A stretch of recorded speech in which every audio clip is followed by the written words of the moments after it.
calamity came from the west. The entire continent had sank into the sea. The cause of such grand-scale destruction was unknown. Surely these free-following warrior waves must have known something, but if they did, the truth has been obscured by the passage of time. Some say it was a natural disaster, completely unavoidable by design. Others suggest that the Sword Singers, particularly the sect called the Hera Dirge, who focused on stone magic and were defeated in a civil war in the same year, unleashed their forbidden sorceries on the land in an act of revenge. And then, of course, there's the largely baseless claim of Vivek, who insists he gave birth to the race of monsters responsible for the continent's doom. There is one final ludicrous explanation for the destruction, from an out-of-law source written by the one and only eccentric lawmaster Michael Kirkbride. The text describes a meeting between Vivek and the legendary Redguard warrior Cyrus the Restless. In the meeting, Cyrus threatens Vivek with the Pankratos sword. Vivek responded by saying, "You would not. You would destroy the home of your ancestors even more, and in the fashion that they had done, which is now forbidden in your hands. Cut the Atomos and you die too." That's right, it is theorized that the Pankratos sword was a sword-singing technique that could split atoms and cause nuclear destruction. You'd have to be a little mad to believe this explanation, even if the conversation between Vivek and Cyrus was considered canon. But there's always a dash of madness in every piece of Elder Scrolls lore. This particular cause would certainly explain why the Yakudans who escaped were so reticent and willing to die without revealing what they knew about their former home. They may not have wanted this power in other people's hands. But whatever the truth may be, Yakuda was gone, and the Yakudans who arrived in the 4 warrior waves would become the Redguards of Hammerfell we know today. The Tava worshippers came in the second wave. These Yakudans first landed on the Isle of Herne, before completing the voyage to the mainland in First Era 808.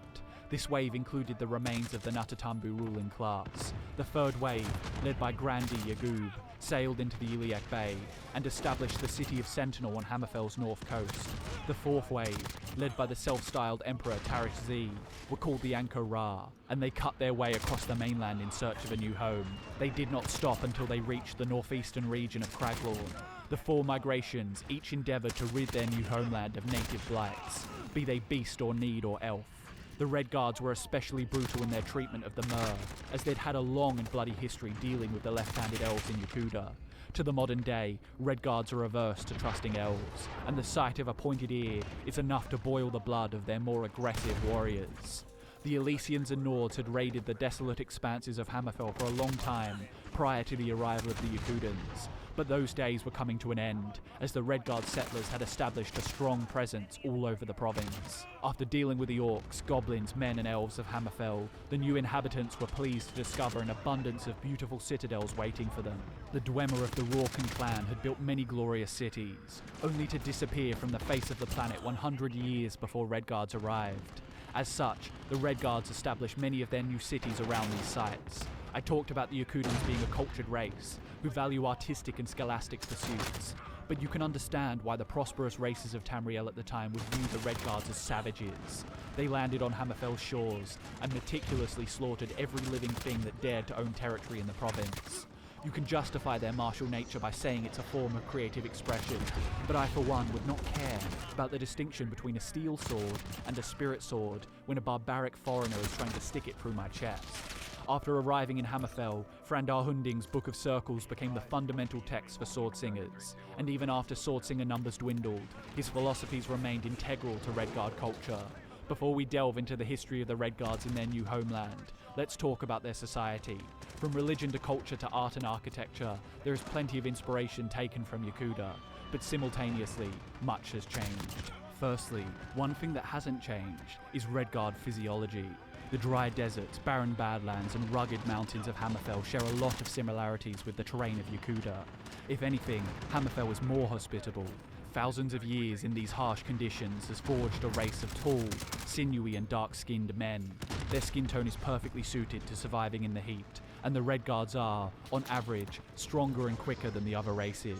Of course, the fact that they are typically fitter than their counterparts is heavily influenced by their culture, which emphasizes warrior virtues. Even intellectual and noble-born Redguards are expected to be built like warriors, and should be formidable fighters. This is a boon of the intermingling of art and war. If you look at the Imperials in comparison, scholars aren't as likely to wield swords, merchants trade in coin, not in blows, and the nobility tend to indulge in the finer finer things, wearing gold-trimmed cloth, not chainmail. What the Red Guards inherited from old Yakuda allowed them to prosper where other races had merely hoped to survive. The Yakudans had learned intricate agricultural practices in order to cultivate crops in Yakuda's lifeless soil. They carried these practices with them to Hammerfell, as well as their skills for seafaring and navigation. They even appear to have some understanding of astronomy. Old sand maps have been uncovered which show the role of the constellations in travel. Grandi Yagub of the Third Warrior Wave had used the sign of the steed to find his way to Hammerfell. The way of the sword was adopted by warriors, and this was the only form of magic embraced by the Red Guards. As with most cultures, Red Guard society was built around religion. The gods served as the foundation for morals, values and traditions that would persist regardless of where the Red Guards lived. As we can see through the Tava worshippers of the Second Wave, the gods crossed the Elferic Ocean with the Yakudans. We covered the fundamentals of Red Guard religion when discussing their creation story, but there are many gods still to talk about. The geographical distance between the Red Guards and the other known races has led them to worship a very unique pantheon. Some are clear analogues of familiar deities, but others are completely independent.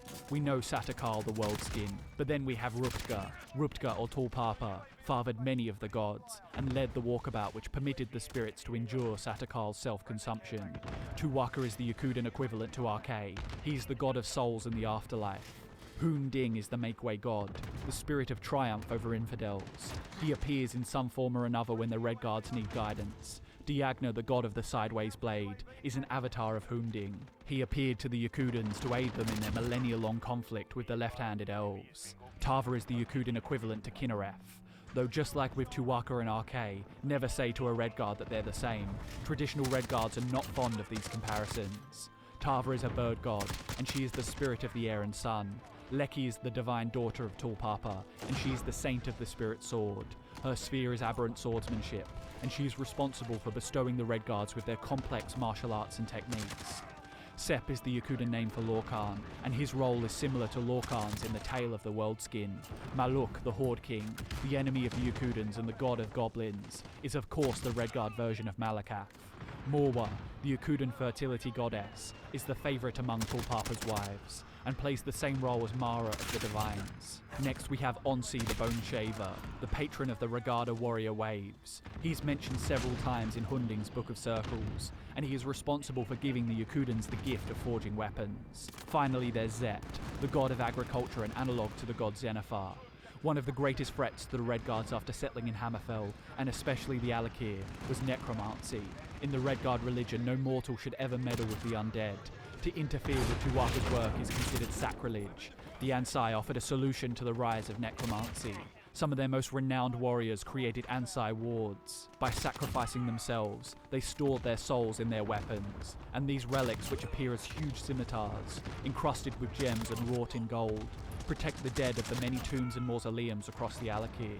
No Red Guard should be deprived of their journey to the far shores.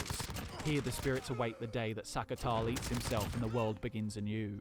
With the exception of the Ansai Sword Saints, saints in the traditional religious sense don't really exist in Red Guard society. However, Frandar Hunding is as close to a religious saint as you'll find. Every household in Hammerfell has an alcove which holds a copy of the Book of Circles. Red Guard style is also quite distinct from the other races inhabiting Tamriel. Dwelling in the desert guarantees a few things. Light, full-body garments are essential. The way the desert winds curve and crease their flowing fabrics inspires their design.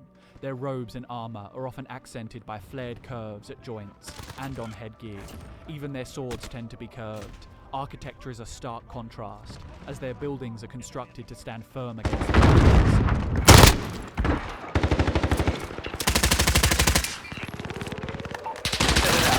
Task code accepted. Starting launch. Enemy stand by. Move tonight.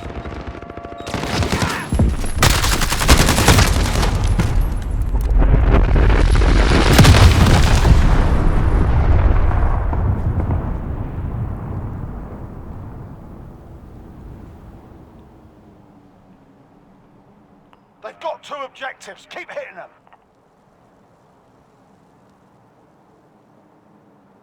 You've scored a victory, mate. Let's have another.